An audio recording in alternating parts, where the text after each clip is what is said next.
Selamat berjumpa kembali. Salam sehat selalu. Assalamualaikum warahmatullahi wabarakatuh. Ya, jadi kita lanjutkan lagi topik bahasan kita mengenai kelistrikan, di mana minggu lalu kita telah membicarakan listrik statis. Selanjutnya muatan listrik itu bisa dialirkan sehingga dia bisa membawa energi. Atau malah kalau dalam kondisi arus kecil, arus lemah, itu bisa membawa informasi. Ya, jadi dari pembangkit listrik tenaga air misalkan PLTA, atau pembangkit listrik tenaga yang lain, ada angin, ada nuklir, ya, itu kemudian didistribusikan, ditransmisikan ke kota-kota sampai ke rumah-rumah sebagai sumber energi, sehingga listrik ini hampir menjadi kebutuhan hidup orang-orang manusia modern. Ya, jadi sudah kita ketahui bahwasanya yang mengalir pada kawat atau konduktor ini adalah elektron. Nah, elektron inilah nanti yang membawa energi untuk diubah menjadi bentuk-bentuk energi yang lain. Nah, contohnya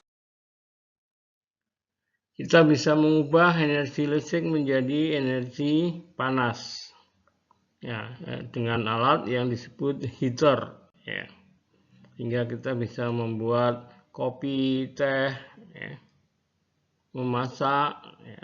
Jadi ada kompor listrik, ada heater.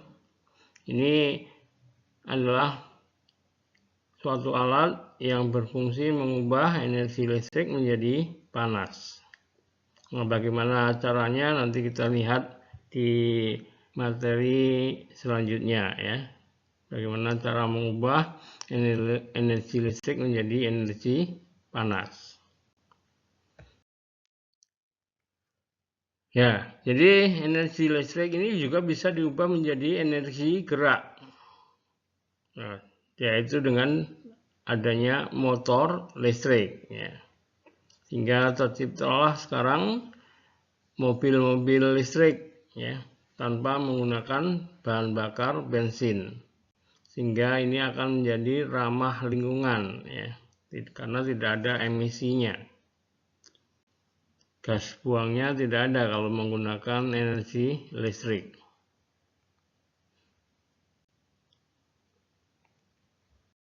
Nah, contoh pemakaian energi listrik yang lain ini hampir tadi sudah disebutkan di awal, merupakan kebutuhan orang-orang manusia modern. Nah, sehingga alat-alat rumah tangga, alat kehidupan kita, ya, itu semua digerakkannya hampir dengan listrik. Nah, alat-alat rumah tangga umumnya untuk membantu kehidupan kita sehingga kita menjadi lebih nyaman itu menggunakan listrik. Ya, dari mesin blender, pencampur, ya, toaster, ada heater tadi, hair dryer, ya, mesin jahit, sampai peralatan komunikasi dan hiburan, ya. Ada tape recorder, ya. Komputer kita juga digerakkan dengan listrik. Ya, jadi hampir kebutuhan hidup manusia modern itu tergantung dengan listrik, ya. Kalau listrik mati, ya hampir tidak ada yang bisa kita lakukan, ya. Lebih baik tidur, ya. Jadi malam-malam kalau listrik mati, ya mending tidur. Ini merupakan contoh-contoh kasus, ya, terkait dengan listrik sebagai pembawa energi di kehidupan kita, ya, untuk menggerakkan alat-alat yang kita perlukan. Ya, jadi listrik pembawa energi tadi adalah dari pergerakan muatan listrik. Ya, jadi muatan yang bergerak itu mempunyai energi kinetik. Nah, energi kinetik itulah nanti yang akan diubah jadi bentuk-bentuk energi yang lain. Nah, sehingga di sini adanya muatan yang bergerak. Nah, selanjutnya muatan yang bergerak inilah nanti yang kita sebut sebagai arus listrik. Jadi arus listrik adalah jumlah total muatan yang melewati suatu lokasi persatuan waktu. Ya, jadi I arus listrik sama dengan delta Q per delta T. Jumlah muatan per satuan waktu. Nah, jadi muatan itu satuannya kolom, waktu sekon. Jadi 1 ampere itu sama dengan 1 kolom per sekon. Ya, dulunya belum tahu apa yang mengalir di dalam konduktor tadi, kawat tadi. Ya, muatannya apa. Maka arus listrik itu didefinisikan atau dikonsensuskan sebagai aliran muatan positif. Ya, jadi arus listrik itu searah dengan gerakan muatan positif. Ini disebut sebagai arus konvensional perjanjian. Tetapi sebetulnya yang mengalir adalah elektron. Ya, elektron bermuatan negatif. Maka sebetulnya yang mengalir di dalam konduktor logam itu adalah elektron bergeraknya dari kutub negatif ke kutub positif. Ya.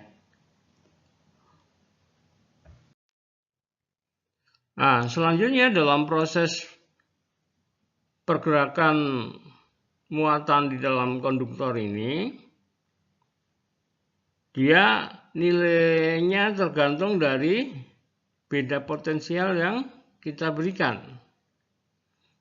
Ya, jadi untuk menggerakkan muatan dalam konduktor atau agar supaya muncul arus listrik, maka dalam konduktor itu harus kita hubungkan dengan beda potensial atau sumber tegangan. Kita tahu di dalam konduktor sudah mempunyai banyak elektron bebas.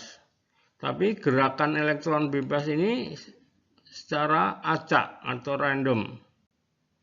Nah, agar supaya dia mengalir dalam satu arah, terbentuk arus listrik, maka harus kita berikan beda potensial. Ya, dengan adanya beda potensial inilah ada medan listrik internal sehingga elektron itu terinduksi sehingga mendapat gaya listrik dalam satu arah. Maka dia akan bergerak dalam satu arah. Nah, hubungan antara beda tegangan yang kita berikan dengan arus yang muncul itu sebanding. Ya, jadi I sebanding dengan V. Kalau kita lihat dari grafiknya, ya, delta V-nya kita naikkan, I-nya juga naik. Hubungannya secara linear. Sehingga kita dapatkan perbandingan delta V per I-nya itu konstan, yaitu senilai R. Nah, nilai R inilah yang merupakan nilai hambatan listrik. Sehingga kita kenal hukum Ohm, ya. George Simon Ohm yang merumuskan hubungan antara beda tegangan yang kita berikan dengan arus yang muncul. Bahwasanya delta V sama dengan I kali R. Ya, ini hukum Ohm. Sehingga kalau material itu memenuhi hukum Ohm, ya, hubungan I dan V-nya dalam material itu sesuai dengan hukum Ohm, maka material itu disebut material ohmik. Contohnya adalah dari logam, keramik, ya. Umumnya material ini adalah memenuhi hukum Ohm atau material ohmik. Tetapi kalau hubungan I dan V dalam suatu material itu tidak linear, ya, bisa eksponensial, maka material itu disebut material non-ohmik. Ya, contohnya adalah dari bahan-bahan semikonduktor. Ya. Ada komponen elektronika yang disebut dioda, triak, diak. Nah, ini adalah komponen atau material non-ohmik.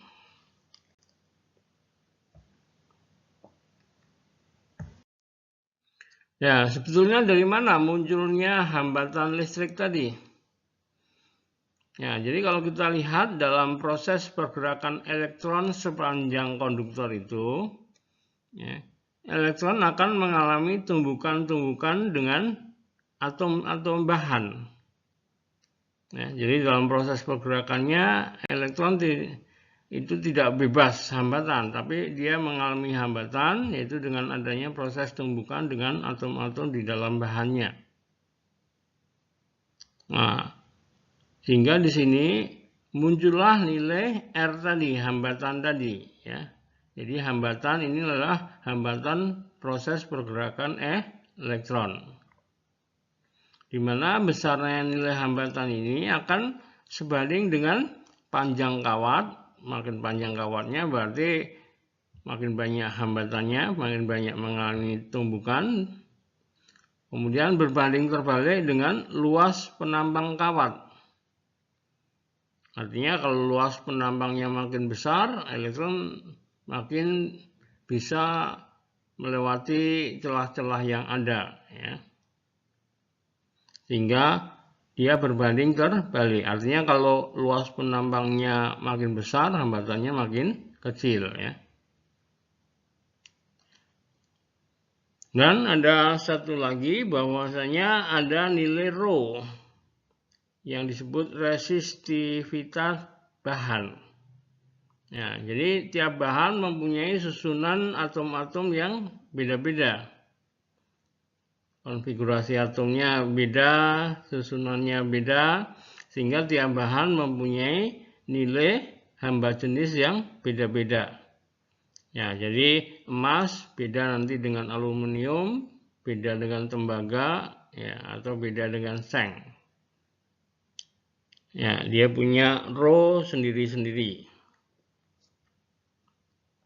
Nah, jadi rho adalah hamba jenis bahan dengan satuan ohm meter.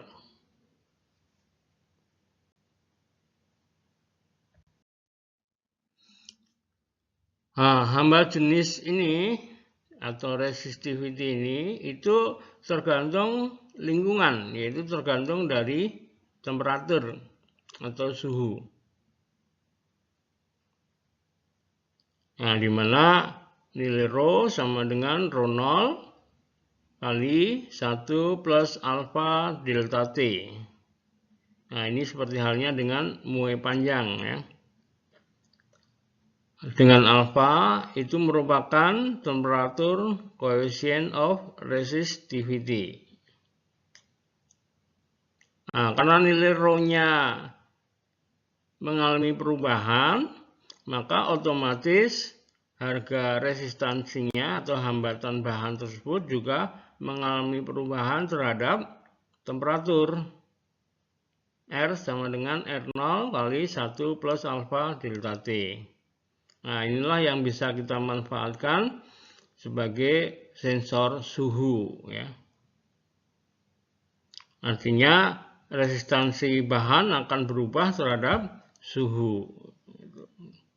Jadi kita bisa memanfaatkannya sebagai termometer listrik nantinya. Nah, ini beberapa jenis dari nilai hambatan jenis bahan, ya. Jadi yang kecil itu adalah sebagai konduktor, yang besar itu sebagai isolator, ya. Jadi kalau nilainya kecil, itu sebagai konduktor listrik yang baik. Kalau nilai hambat jenis bahannya besar, itu berarti sebagai isolator yang baik. Tengah-tengahnya itu berarti bahan semikonduktor.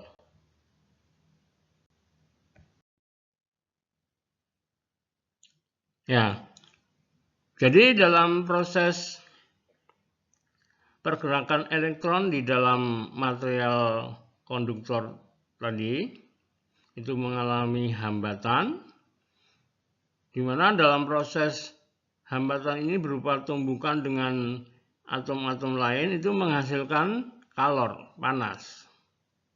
Nah, hasil kalor panas inilah yang kita manfaatkan, mengubah energi listrik menjadi energi panas. Sehingga terciptalah alat-alat pemanas listrik, ya, seperti kompor listrik, setrika listrik, toaster.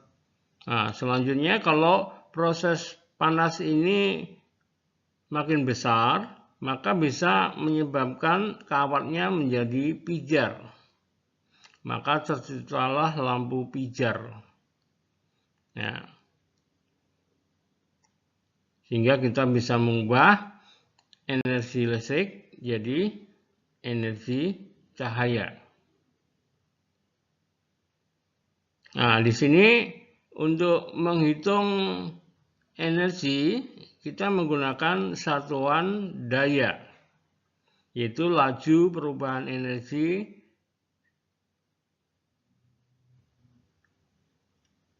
di mana nanti kita dapatkan satuan watt, yaitu joule per sekon. Nah, jadi energi P sama dengan delta E per delta T. Nah, energi sendiri delta E-nya itu sama dengan delta V I kali delta T. Sehingga daya itu sama dengan delta V kali I. Atau tegangan kali arus. Nah, dari hukum Ohm selanjutnya bisa kita turunkan bahwasanya P energi daya, P daya itu sama dengan V kali I atau V kuadrat per R atau sama dengan I kuadrat R. Sekali lagi dengan satuannya adalah watt. Nah, sehingga tadi alat-alat listrik di rumah kita itu biasanya tertera satuan dayanya. Energi per satuan waktunya, ya. Misalkan lampu 25 watt. Ya, beda dengan lampu yang 50 watt. Ya, tentunya kalau 50 watt lebih terang, ya, karena energinya lebih banyak.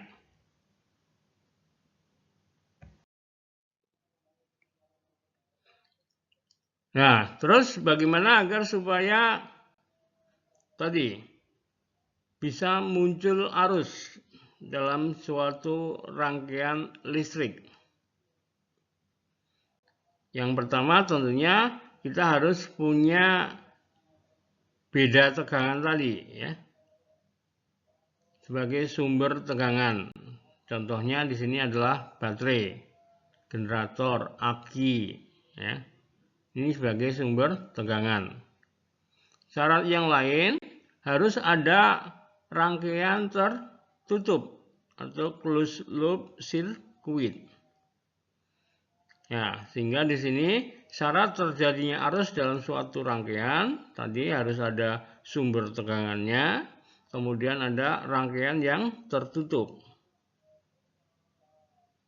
Nah, sehingga di sini nanti berlaku hukum Ohm tadi, bahwasanya delta V sama dengan I kali R. Ya.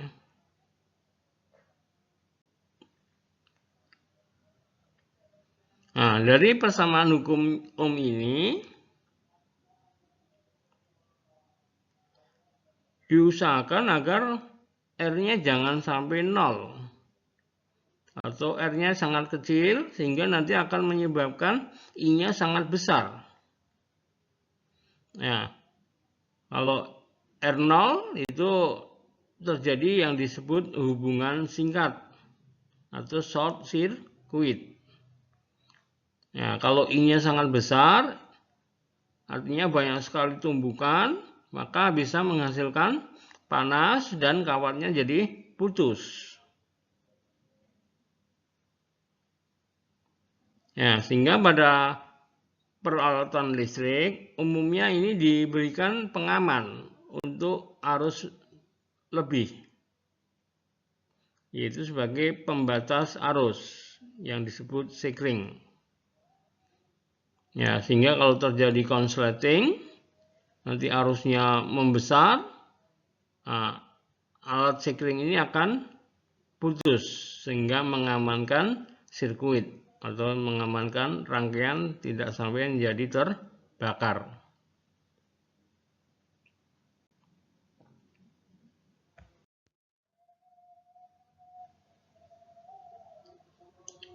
Ya, jadi pada suatu sirkuit untuk mengukur arus kita gunakan alat yang disebut ampermeter yang kita susun secara seri dengan komponen listrik yang akan kita ukur. Ini untuk proses pengukuran arus, dihubungkannya secara seri. Tetapi kalau untuk mengukur besarnya tegangan dalam suatu rangkaian, maka kita gunakan voltmeter yang dihubungkan secara paralel, ya, dengan komponen yang akan kita cari nilai tegangannya. Nah, jadi kalau arus ampermeter hubungkan seri, kalau tegangan dengan voltmeter dihubungkan secara paralel.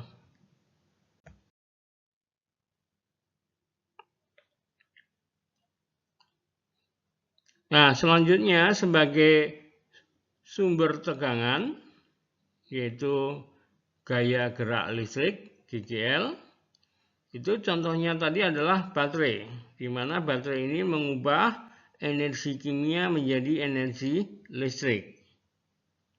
Ya, jadi dalam baterai itu ada material-material, misalkan seng, batang karbon, ya, campuran larutan salmiak dan batu kawi. Nah, sehingga itu akan menyebabkan terjadinya reaksi redoks. Ya. Dari reaksi redoks itulah nanti dihasilkan arus listrik. Nah, selain hasil sampingan dari reaksi redoks itu adanya garam.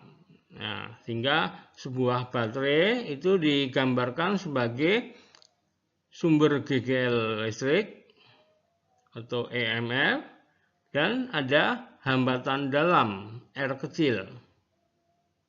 Nah, dalam proses pemakaian baterai, karena tadi adanya reaksi redoks tadi, hasil sampingannya garam, maka nilai R kecil ini makin lama makin membesar. Nah, karena makin membesar, maka tegangan terminal AB itu menjadi makin kecil.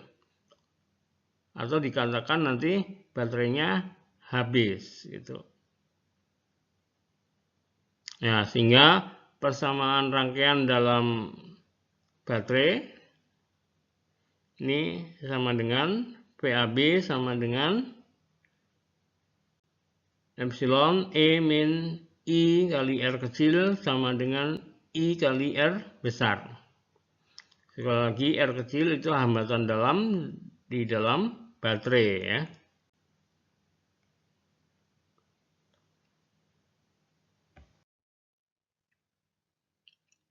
Nah, selanjutnya hambatan listrik dalam suatu rangkaian bisa kita susun secara seri dan paralel. Kalau hubungannya secara seri, ini nanti sebagai pembagi tegangan atau voltage divider. Jadi tegangan total, V total itu sama dengan V1 plus V2. Ya, jadi tegangannya dibagi, ya, V1 dan V2. Ini kalau rangkaian seri. Sedangkan arusnya itu sama, I1 sama dengan I2. Sehingga nanti kita dapatkan R totalnya sama dengan R1 plus R2. Nah, jadi kalau hubungannya seri, nilai R-nya lebih besar dari R yang terbesar. Karena proses penjumlahan ya. R total sama dengan R1 plus R2 dan seterusnya.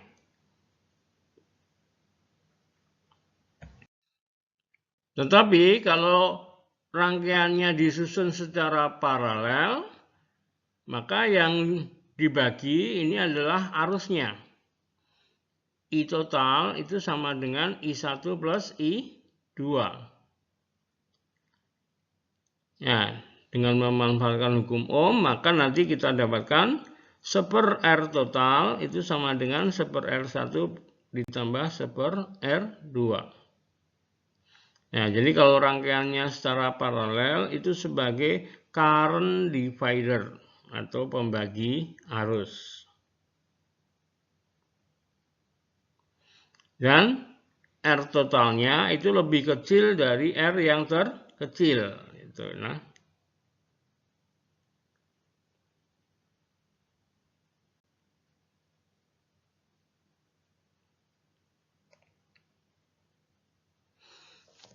Ya, jadi biasanya di rangkaian itu kombinasi ya, ada seri, ada paralel.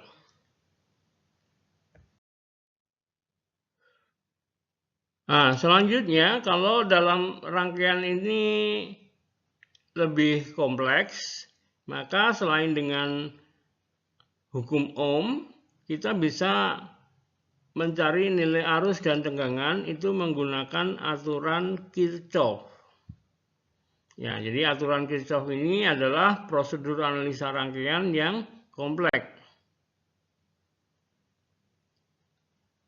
Ya, yang kompleks ini artinya di dalam suatu rangkaian itu ada sumber tegangan yang lebih dari satu.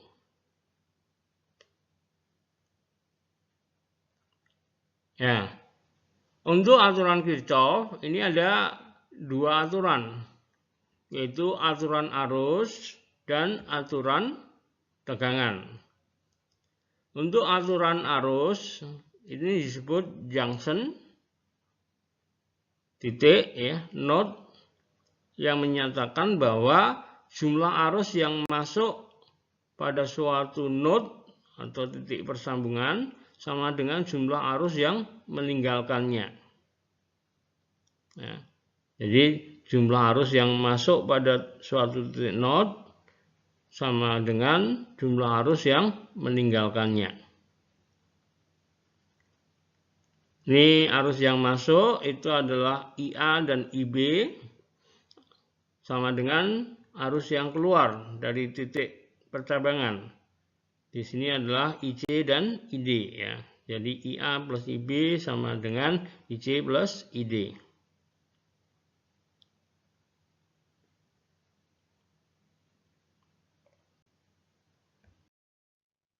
Terus aturan yang kedua, aturan Kirchhoff kedua itu disebut aturan tegangan. Bahwasanya dalam sebuah loop tertutup, jumlah aljabar dari gaya gerak listrik dengan jumlah perubahan potensial adalah sama dengan 0.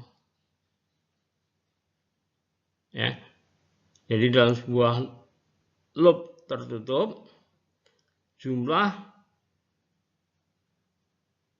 aljabar dari gaya gerak listrik, yaitu sumber-sumber tegangan yang ada, dan jumlah perubahan potensial yang terjadi adalah sama dengan 0.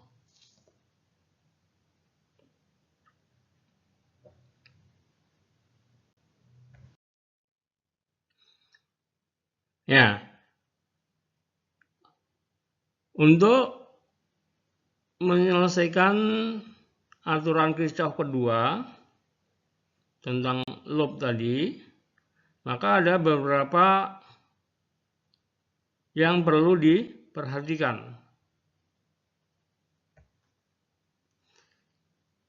Yang pertama, Pilih loop untuk masing-masing lintasan tertutup dengan arah tertentu, bisa bebas, tapi usahakan untuk searah dengan arus listrik yang mengalir.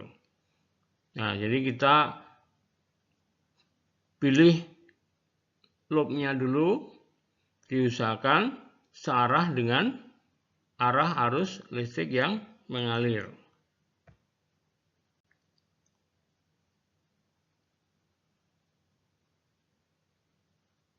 Kedua, kuat arus bertanda positif jika searah dengan arah loop yang kita tentukan, dan bertanda negatif jika berlawanan dengan arah loop yang sudah ditentukan di aturan ke-1.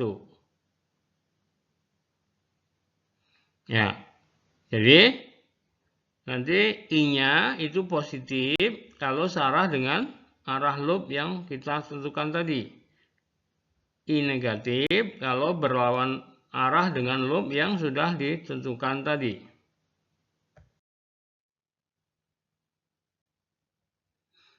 Kemudian aturan ketiganya, apabila saat mengikuti arah loop, kutub positif sumber tegangan dijumpai lebih dahulu daripada kutub negatifnya, maka GGL bertanda positif. Sebaliknya, apabila kutub negatif dijumpai lebih dahulu, maka GGL berharga negatif. Di mana untuk GGL itu ditandai dengan simbol garis, ya, 2 garis, yang panjang itu kutub positif, yang pendek kutub negatif. Ya, jadi dalam proses pergerakan loop nanti, kalau kita menjumpai GGL-nya itu positif lebih dahulu, berarti GGL-nya positif. Tapi kalau dalam prosesnya kita temui tanda yang negatif lebih dulu, berarti GGL-nya adalah negatif. Ini sebagai contoh untuk satu loop. Ya, dalam rangkaian hanya ada satu loop.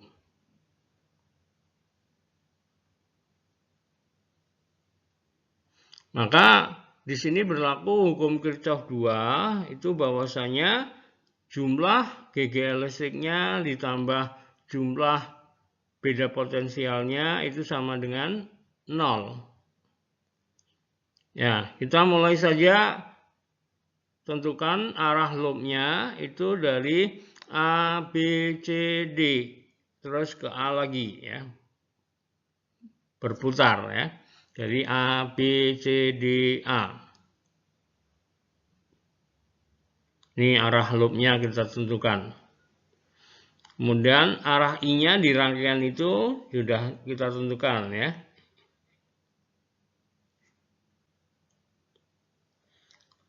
Maka kalau kita bergerak dari A, B, B ke C, C ke D, D ke A, maka waktu B ke C itu kita jumpai epsilon 2. Nah, epsilon 2 kita temui tanda yang positif, garis yang lebih panjang, ya.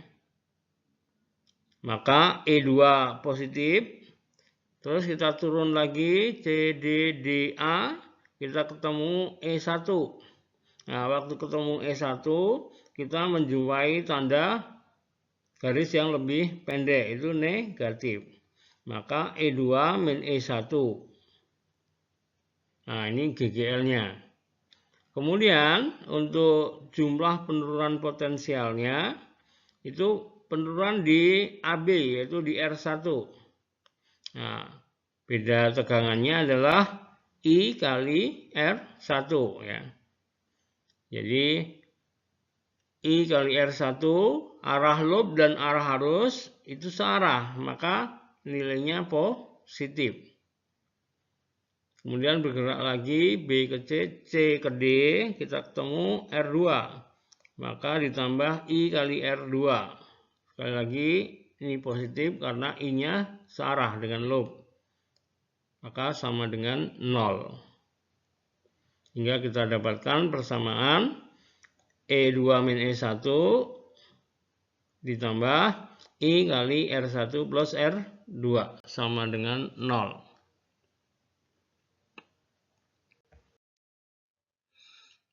Nah, contoh lain kalau ada dua loop.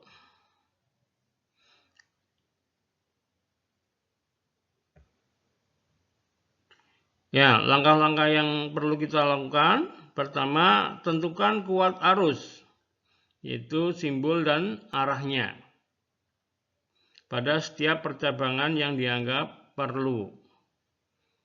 Ya, misalkan arah arusnya ada I1, ya, keluar dari E1, mengalir, kemudian kita lihat di percabangan titik E. Nah, titik E ini, D ke E, ini arus masuk, berarti selanjutnya harus ada arus keluar. Nah, arus keluarnya ada I1 itu ke EB dan I2 ke EF.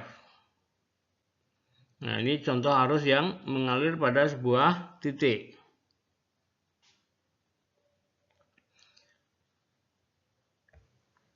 Langkah kedua selanjutnya,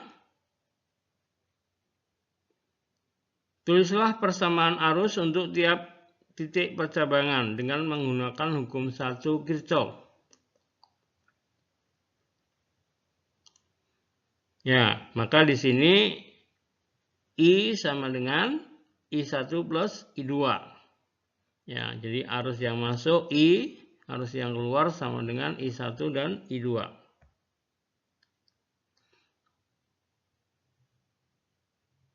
Kemudian langkah ketiga, sederhanakanlah susunan seri paralel resistor jika memungkinkan. Nah, jadi kalau dalam rangkaian tadi ada kombinasi seri paralel, diusahakan disederhanakan dulu rangkaiannya, ya. Nah, selanjutnya kita tentukan arah masing-masing loop, ya. Tadi aturannya paling mudah kalau bisa searah dengan arah arus. Ya. Kemudian baru langkah kelima, tulislah persamaan setiap loop dengan menggunakan hukum 2 Kirchhoff.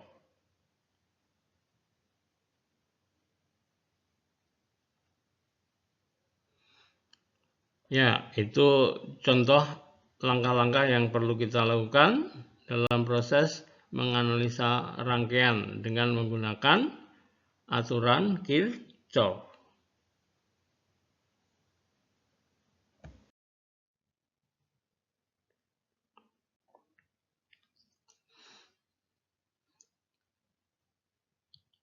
Ya, jadi dari langkah-langkah tadi, pertama tadi kita gunakan hukum Kirchhoff 1, bahwasanya I sama dengan I1 plus I2. Ini kita lihat di titik percabangan E, ya.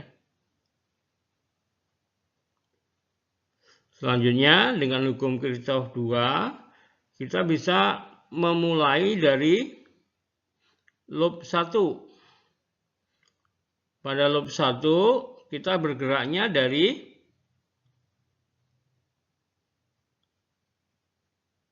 A, D, E, B, A. Ya. Atau kita bergerak dari B, A, D, E, B. Ya. Ini loop 1. Maka waktu kita bergerak dari B ke A, kita menjumpai E1, epsilon 1. Yang kita jumpai adalah garis pendek, berarti epsilon 1-nya itu negatif. Ya, jadi min epsilon 1 ditambah tegangan jatuhnya yang ada di R1. Nah, R1 arah arus I dan arah loop itu searah, maka positif. Jadi ditambah I kali R1. Ya, jadi BA, AD, terus lanjut di E itu enggak ada komponen, maka lanjut EB. Nah, pada EB ada R2. Di mana arah loop dan arah arus itu I1 itu searah, maka positif. Jadi ditambah I1 kali R2 sama dengan 0. Ya, ini pada loop 1. Selanjutnya pada loop 2 sama kita bergerak dari C, B, E, F, C ya. Nah, waktu bergerak dari C ke B kita menjumpai epsilon 2. Nah, epsilon 2 itu yang pertama kita jumpai garis yang panjang, itu positif. Maka E2 positif. Terus selanjutnya kita bergerak B ke E. B ke E itu ada R2. Tapi arah loop yang kita ambil dengan arah arus itu berlawanan. Maka nilainya jadi negatif. Jadi min I1 kali R2. Terus selanjutnya EF itu enggak ada komponen. Terus FC. Nah, FC ada R3. Nah, pada R3 itu arah arus dan arah loop searah, maka positif.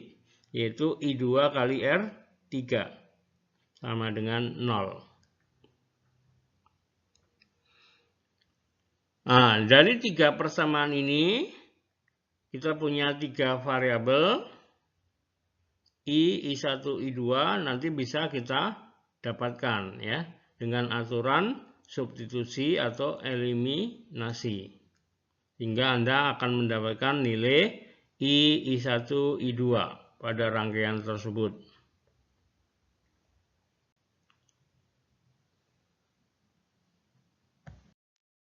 Ya, demikianlah kurang lebih analisa rangkaian ya dengan menggunakan hukum Kirchhoff. Untuk selanjutnya bisa Anda simak video latihan-latihan soalnya ya.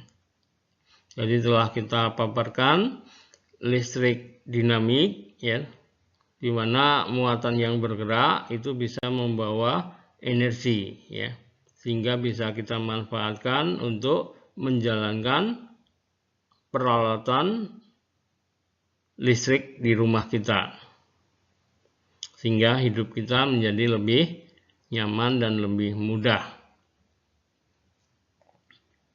Nah, demikianlah materi kelistrikan.